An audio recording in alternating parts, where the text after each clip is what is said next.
you have kind of an unusual picking style, kind of a slap thing going on with your thumb. Mm-hmm. How did you just develop that on your own? Or? Yep. All of my bad habits were developed on my own, and I'm not really sure. I've just kind of, with the instrument, learning it, I've just kind of let nature take its course, and I have less instructional and more experiential, I guess, with the guitar.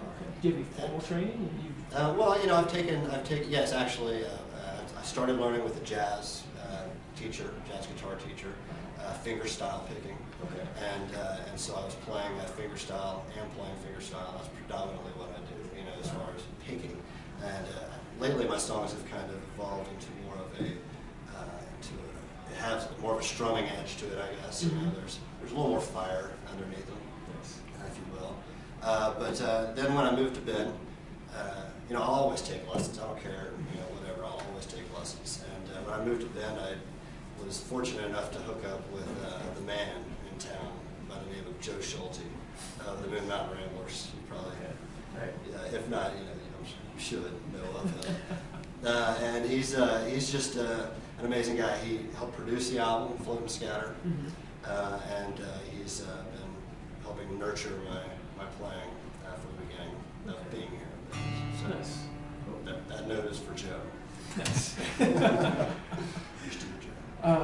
So you've been playing live for about a year. Yeah. Why did you decide to start? What was the inspiration? Well, Joe actually was the trigger to that. He, I would go in and start playing on these songs that I've been writing, and they were pouring out of me. And each week we'd spend more time just, him listening to my tunes in our lessons than anything else. And it finally got to the point where Joe said, you just got to get out there and let the people hear this stuff, And I signed up for. I was like, all right, I'll sign on for an open mic night, do one tune, feel good about that.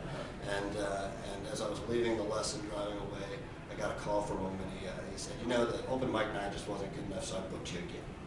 And that's kind of, I was pushed into the water, if you will, into the deep end. Where was the first gig? So it was for Relay for Life, which is a cancer benefit walk, and it was an amazing experience, and the reception was amazing, and once I experienced that, there was no going back. Okay. So maybe this next one I'll play is off the new album. It's the first one. It's called New Day, and it's really this kind of reflects the other side of my musical writing, which is instrumentals. So coming from that approach. New Day.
Great. Woo! That's a great song. Thank you. Thanks, man. Great changes. A lot of energy. Thank you. Is there a story behind the song? Well, there is a small story, I suppose. It's interesting, maybe. I don't know. Might be. But you know, I actually have a friend that I preview my tunes with. You know, when I go in and I went in to play him a different song, and you know, he always takes it afterwards and then tries to just noodle or something. He's like, you know, here's a chord I've always liked. He said, and he broke out this. And I mean, as soon as he played that, I just said, stop. I don't know what song that might be associated with. I don't know where it came from, but just stop. I'm going to take that chord, and it's now mine. And you can't have it back. And so I took it. The song's called New Day. My friend's name is David Day. So it's a nod. Nice. It's a nod to the band. David Day. To Nice. David Day. Nice. Would you say most of your songs are that way? Where did they come from? Influences from day to day? Or No, they. No pun intended. No, exactly. No, they honestly come from a place of stillness, really. Okay. I mean, when I write, I go into a very quiet and still place where it's just me and the guitar, and I sit there before I start playing or doing anything with any expectations whatsoever. I really do try to just kind of be for a bit and free the clutter out of there, and then once I feel that sense of stillness, I really do just put my fingers upon the neck, and something starts happening. It sounds like a meditation. Yeah. It starts. Absolutely. In fact, there's literally a song called Meditation that I have that, I was like, okay, enough, I've got to name one of this, And so it is. It definitely comes, I really feel like I'm not creating it, I'm just I'm the instrument, really. You're the vessel. Exactly.